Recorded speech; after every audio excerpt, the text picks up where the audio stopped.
Good morning बच्चों। मैं आपका शिक्षक अनिल कुमार।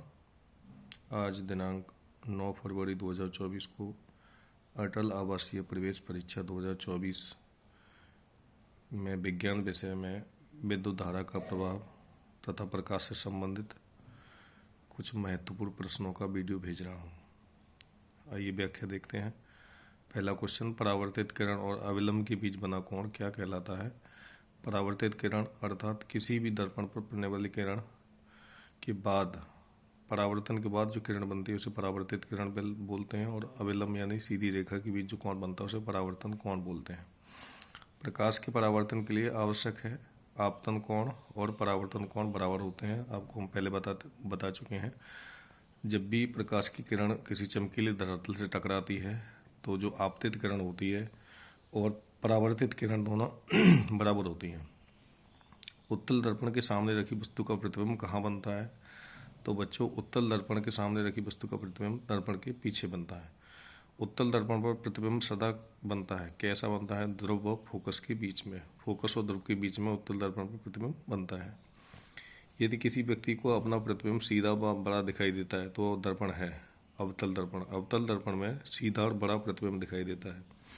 किसी रंग के लिए कांच का अपवर्तनांक सर्वाधिक होता है। किस रंग के लिए, अर्थात कौन से रंग में कांच का अपवर्तनांक,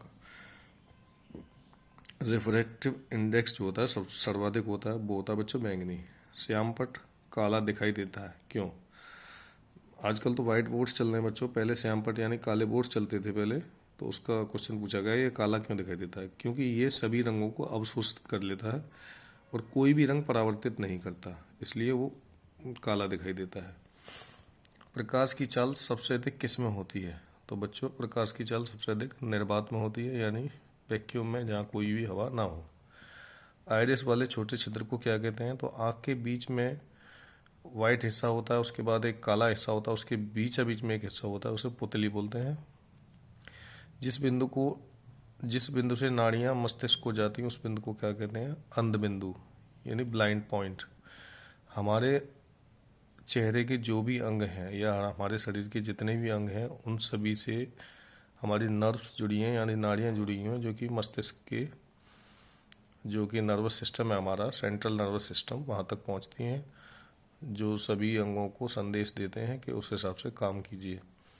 मानव नेत्र पर किस वस्तु का प्रतिबिंब कहाँ बनता है? रेटिना पर। मानव नेत्र पर जो प्रतिबिंब बनता है, हम किसी वस्तु को जब देखते हैं तो बच्चों उसका प्रतिबिंब रेटिना पर बनता है, वो भी उल्टा, मस्तिष्क उसको सीधा करके, और यह काम सेकंड के 100वें हिस्से में हो जाता है, जिससे हम वस्तु को सीधा देख पाते हैं कि ये है।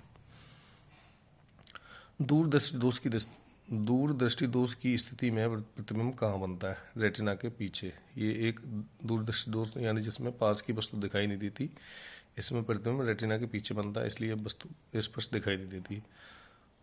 माध्यम में ताप वृद्धि के साथ प्रकाश की गति पर क्या प्रभाव पड़ेगा? तो बच्चों, कोई असर नहीं पड़ेगा। माध्यम गर्म हो, ठंडा हो, बर्फ पड़ रही हो, चाहे कुछ भी हो, लेकिन प्रकाश की गति पर कोई असर नहीं पड़ेगा। एक कटा हुआ हीरा क्यों जगमगाता है? ये घुमा के क्वेश्चन दिया बच्चों। तो हीरे की चमक का क्या कारण होता है? प्रकाश का पूर्ण आंतरिक परावर्तन। इस पर आधारित और भी चीज़ें होती हैं। मृग तृष्णा यानी मृग मरीचिका, रेगिस्तान में जो हिरन को पानी भरा हुआ दिखाई देता है, वो भी प्रकाश के पूर्ण आंतरिक परावर्तन की वजह से होता है। कांच की दरार का चमकना, अगर कांच में कोई दरार पड़ जाए तो वो चमकती है, वो भी प्रकाश के पूर्ण आंतरिक परावर्तन के कारण होती है। और एंडोस्कोप और ऑप्टिकल फाइबर, ये चारों घटनाएं जो है बच्चों, एंडोस्कोपी होती है जिसमें आंतों की जांच की जाती है, वो भी प्रकाश के पूर्ण आंतरिक परावर्तन पर आधारित है। और ऑप्टिकल फाइबर भी होता है, प्रकाशिक तंतु, वो भी प्रकाश के पूर्ण आंतरिक परावर्तन पर आधारित है। इंद्रधनुष कब बनता है बच्चों? इंद्रधनुष बनता है वायुमंडल में वर्षा की बूंदों के गिरने से, अपवर्तन और आंतरिक परावर्तन के कारण। ये पूरा लॉजिक है इसका। तो आप सभी प्रश्नों को लिख लें और याद कर लें बच्चों, मेहनत करते रहें। आज विद्यालय में नए टॉपिक पर चर्चा करेंगे और पढ़ाएंगे। आप पर समय बहुत कम बचा है, पूरे तन मन धन से तैयारी कीजिए, और ईश्वर ने चाहा तो आप सभी का नंबर आएगा। धन्यवाद।